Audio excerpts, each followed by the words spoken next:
it's Sarah Nicole. I'm here today. It's Saturday night, June 26th, 2010. And this is my 1 month hormone replacement therapy update. Sorry it's taken me so long to get it out. I had a long day today. So, what I want to talk to you about today is going to be about what effects hormones have had on me. And I'm going to start with mental effects first because they can go very quick.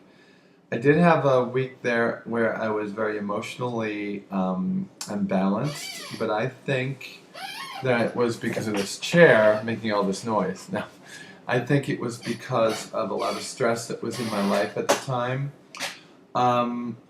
There was a lot of money issues, and I was I guess my divorce was just getting to me, which again has nothing to do with this, just a lot of other things. So, not really emotionally unbalanced from it, but I can say I'm more emotional, emotionally heightened. I guess that would be it. I have a little bit more time spent thinking about things through, where before I used to just quickly make a decision or make quicker decisions. I'm more interested in what things make me happy and other people happy. And then I hear that from other people, and I'm like, yeah, all right. And it's true. It is true. And, people say, yeah, I'm just crying all the time. I'm not. But I am more apt to cry at a movie. And I think I talked about it in the last update I did when I took the kids to go see Toy Story 3. Oh, God. Just bawling like a little schoolgirl, and I could attribute that to hormones and also just to the fact that I was probably overly sensitive as a guy anyway, and that movie made me cry.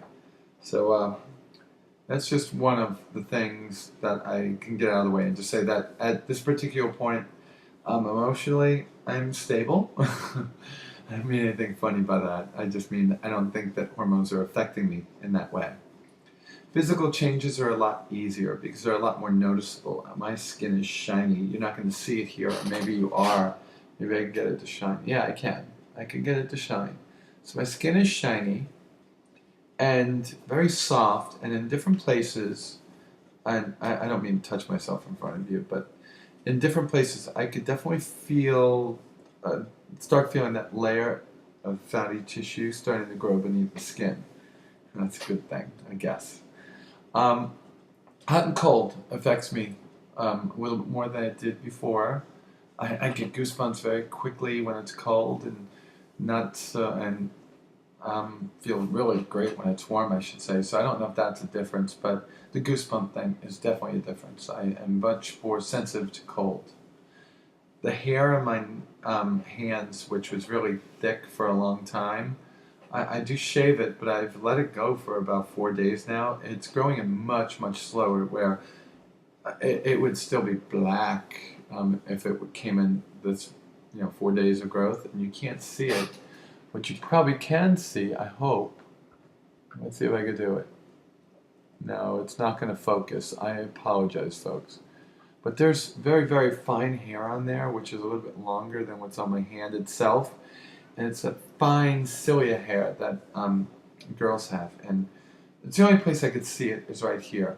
The hair growth, where it's stunted, meaning it takes longer to grow in on my body. I don't have to shave every day. Thank you so much, God. But it's definitely taking longer to come in, and when it does come in, it's fewer and further in between. I can't say it's taken on that fine hair feeling yet, but it is, and very nice.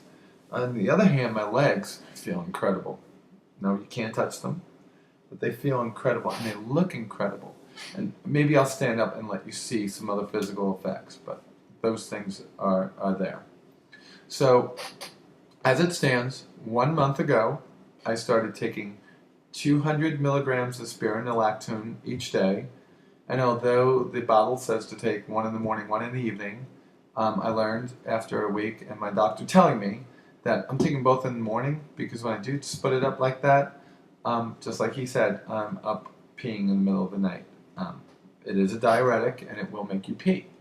And he said there really isn't any difference whether you take it in the morning or the evening. That's it. B, I'm taking 2 milligrams, actually 4 milligrams a day of estradiol, 2 in the morning, 2 in the evening. And I'll take it with water. They don't taste so bad. My doctor said to put it under my tongue. In fact, they're kind of sweet. Under my tongue and just let it dissolve and take it that way. I've tried to look this up. He says that it goes in easier that way. I trust him. He's a good doctor. He's been doing this for years, 15 years, and he's had hundreds of trans patients. So I trust him. And I've been getting results from it. So a month ago, my baseline testosterone should have been in the 200s, but I was taking black market hormones from inhousepharmacy.com, and I was taking spironolactone at that point for about 3 weeks, and I was taking estrogen patches, which really didn't have a lot of estrogen in it. I take it from what my doctor says, but I don't know. It's not for me to say yay or nay on that. Got to trust the guy that you go to. My testosterone level at that point was 85, which is close to being under the 50 that they wanted at, but that was my baseline. And 30 days from now, at my 2-month checkup, they'll check that again, and I'll give you that number. Other physical changes that people look for are the female secondary characteristics, and I know to a lot of you I still look boy who likes to wear girls' clothes, and this is just like the androgyny, genderqueer stage, I guess you can call it. I don't know what to call it, and if you want to call it something, go ahead. But your body is changing slowly, and my cheeks have definitely filled in. You could look at some old pictures at my web.me.com/Sarah Maybe and see them. So I'm getting nice little cheeks. I like it. But my breasts, and we'll talk about my breasts. A month ago when I started hormones, they were advancing because I was on estrogen for about 2 months, 3 months at that point. And my nipples were harder. They'd grown a little bit, the areolas, and you had the mass underneath them. At this point, the mass has spread out a little bit more, and if I turn sideways, you can probably see that there's really not much there, but there is now something protruding a little bit, right? And the mass has gone from being just around the areola, and I'm not taking my top off, guys, not what we're here for, to being a little bit rounder. And I massage them when I'm naked, so you can make believe, like you're supposed to, and put some stuff on my hands. And I think that's helping out a lot. The only thing about my recent visit to the doctor is I'm going to cover this. I can't pronounce these words, and I hate that, so I'm just going to show you it. I'm going to cover my real name up here, I hope. I started taking, oh God, I can't believe this, finasteride, 5 milligrams, okay?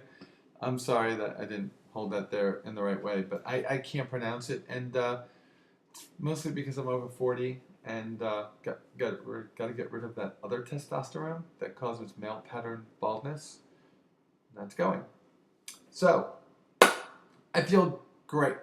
I'm happy, I'm smiling, and I'm starting to look good, and hopefully next update we'll have a lot more progress, and hopefully I'll be able to do my makeup and be in a better outfit by then. But I think some of you guys like me in my nightgown. Anyway, I'm getting ready to go to bed. I love you guys. Thank you so much for all the great comments and personal messages I've gotten. For the 40 of you that have signed up so far, you're awesome. And I love you. I will talk to you guys soon, hopefully within a week. Talk to you about some other things going on. Until then, thank you very much, and I'll talk to you soon. Bye-bye.